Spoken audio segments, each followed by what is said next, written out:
I spent my Thursday night with A24’s latest experimental horror, Undertone. This is what I'd call aural horror. It's a single location film that relies mostly entirely on your ears. Well, some horror films try to overwhelm you with sensationalism.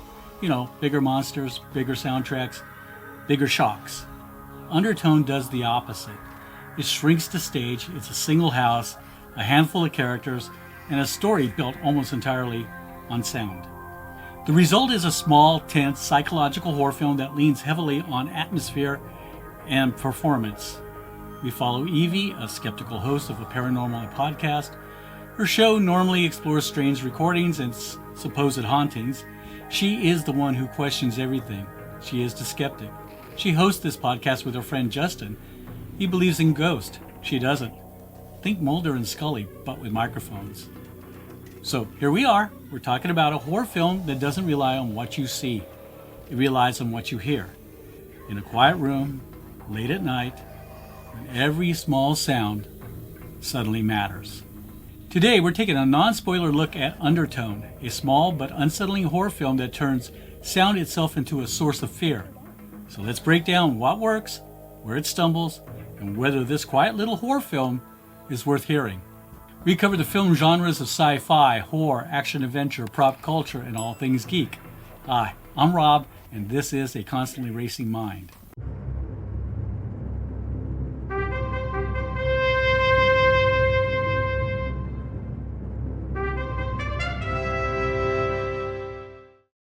Undertone was written and directed by Ian Tuason. This is his feature film debut. It's an A24 production and is due for release on March 13th, 2026. That's today, tomorrow. Here in the United States, it runs about 94 minutes, which of course is 1 hour and 4 minutes long. It's a Canadian film and it is rated R. The film stars Nina Kiri as Evie. She's the podcaster. Adam DeMarco as her co-host, Justin. Michelle Duquois is Evie's mother. I think I said that right. And Keanu Lynn Bastidas as Jessa and Jeff Young as Mike. Now, Evie moves back to her childhood home to care for her dying mother. And while caring for her, Evie receives a disturbing set of audio recordings from a pregnant couple who claims something is haunting their home. At first, the tapes seem like typical paranormal material. They contain strange sounds, whispers, nursery rhymes, distorted voices. Evie begins studying the recordings for the show. Then something unsettling happens. Then the details begin to overlap with Evie's own life. That is where the film quietly shifts from investigation to psychological dread. The events described on the tapes start mirroring her own life. Each recording seems more personal, more invasive, and more dangerous to her sanity. Slowly, the film asks a nasty question. Are the recordings documenting something supernatural, or is it causing it? Most of the film rests on Nina Kiri's shoulders, and she carries it quite well. Evie spends much of the movie alone, listening, replaying audio, trying to make sense of something that may or may not be supernatural. The performance works because it stays grounded.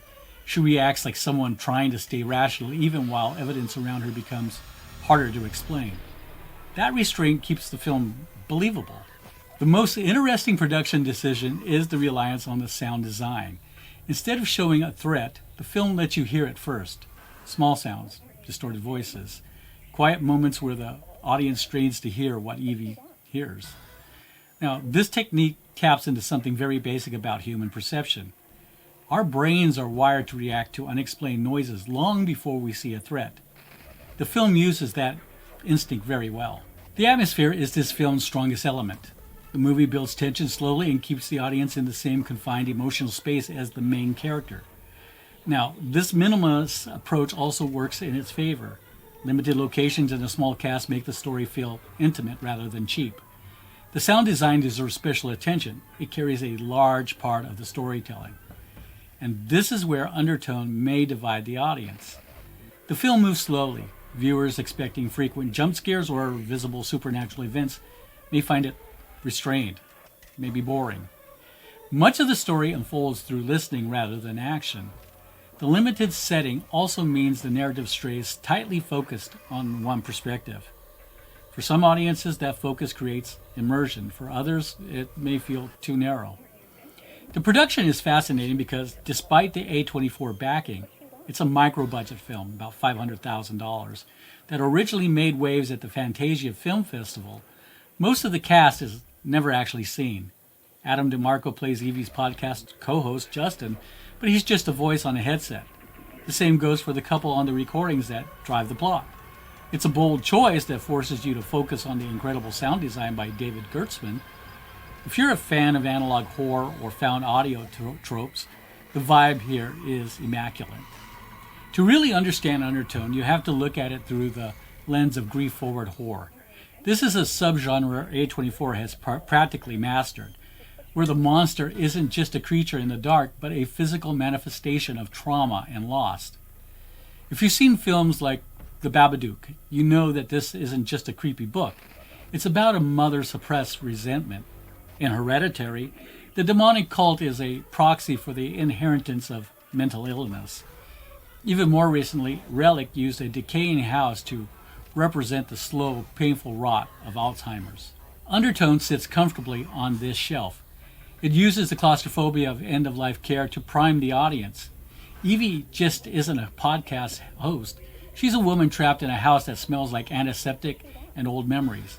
The film suggests that grief creates a specific frequency, a mental undertone, that leaves us vulnerable.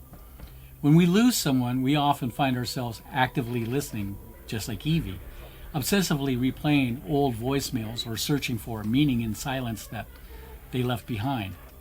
In this film, that obsession is exactly what allows the demon Abizu to find a way. It's not just a jump scare, it's a study on how mourning can literally haunt the room. Coming out of the theater, my main takeaway is, this is a headphone movie. While the blackout finale is an incredible theater experience, the tension lives in the silence.